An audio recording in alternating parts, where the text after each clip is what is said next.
This children's song is not only nostalgic, but it is also an example of a gestalt. As a speech, language, and hearing sciences major, I've done countless research, not only on a professional level, but also on a personal level, because my son is also a Gestalt learner.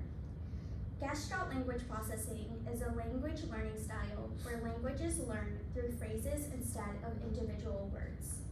Today, we will explore the 4 stages of Gestalt learning. The first step being echolalia, the second step being partial gestalts, the third step being single or 2-word combinations, and the 4th step being original phrases. The first stage of Gestalt language processing is echolalia. According to Fern Sussman, author of More Than Words, published on December 31st, 1994, echolalia is a repetition of other people's words. According to Kylie Grace Davis, in Echoes of Language Development, 7 Facts About Echolalia for SLPs, published May 19, 2017, echolalia can be immediate or delayed. An example of immediate echolalia would be the Gestalt learner repeating what the speaker is telling them. For example, I could be looking for my keys and I'm like, where are my keys? Keys, where are you? The Gestalt learner would repeat exactly what I just said. Where are my keys? Keys, where are you? An example of delayed echolalia would be, for example, I'm at the grocery store, I'm looking through my bag, and I'm trying to look for my debit card, and I can't find it, and I say, I can't find my debit card. The Gestalt learner would be triggered and would respond with, where are my keys? Keys, where are you? Even though we're not talking about my keys, it's not literal, but the thought of missing something and needing help triggered that phrase. Now that we've learned about stage 1, let's move on to stage 2.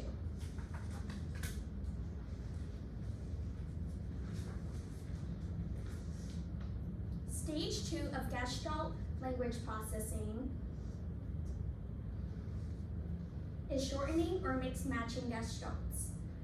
According to Marge Blank in the Natural Language Acquisition Guide, echolalia is all about Gestalt language development, accessed on March 16, 2024.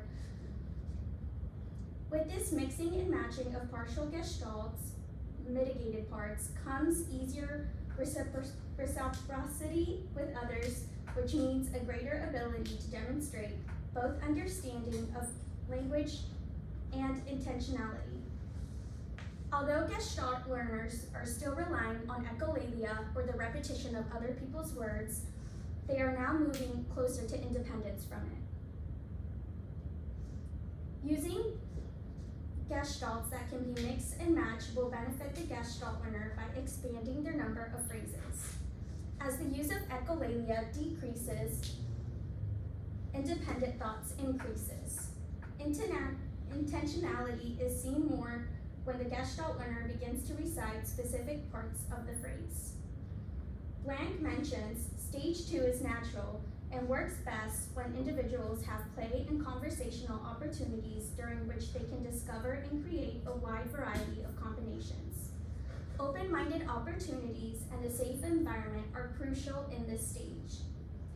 While experimenting with gestalts, grammar is not a priority. An example of shortening a gestalt would be, keys, where are you, instead of the whole phrase from the previous stage.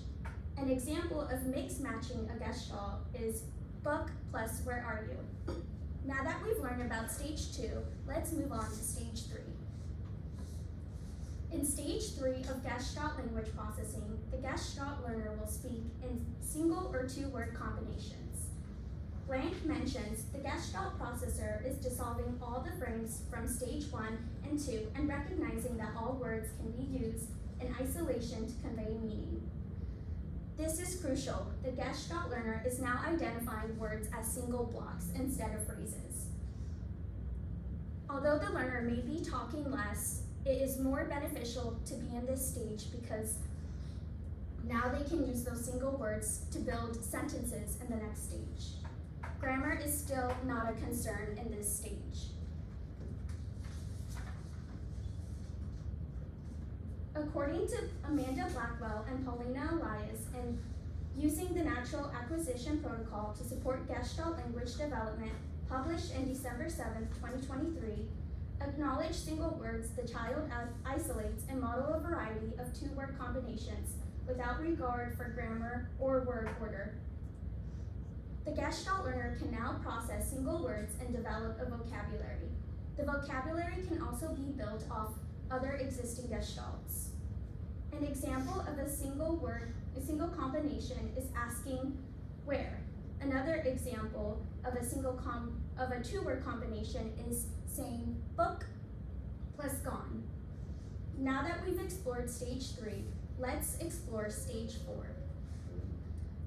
The fourth step of Gestalt language processing is the Gestalt creating original phrases. According to Prisant, communicative functions are now served primarily by creative, spontaneous utterances. Echolalia, the use of other words, is no longer needed. Everything is original at this point. The Gestalt learner has identified single words and can combine them together to communicate.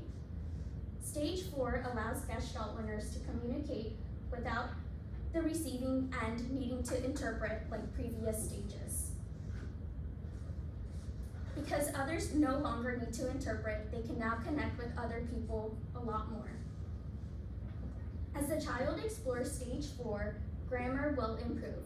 So grammar is introduced in stage 4 and it will improve over time as they get used to creating their own phrases. An example of stage 4 is saying, "Where is my book? Oh, I left it at Grandma's house." With time, the learner will build longer sentences like, "I really enjoy my Piggy and Gerald books. They're my favorite. Do you like them too?" In conclusion, today we learned the 4 steps of Gestalt language processing. We learned echolalia, mix and match, 1 or 2 word phrases, and self-generating sentences. Gestalt language processing is learning language from whole phrases to single words, then self-made sentences. Humans are complex, but when we are allowed to embrace our uniqueness, there comes wonderful outcomes. Thank you.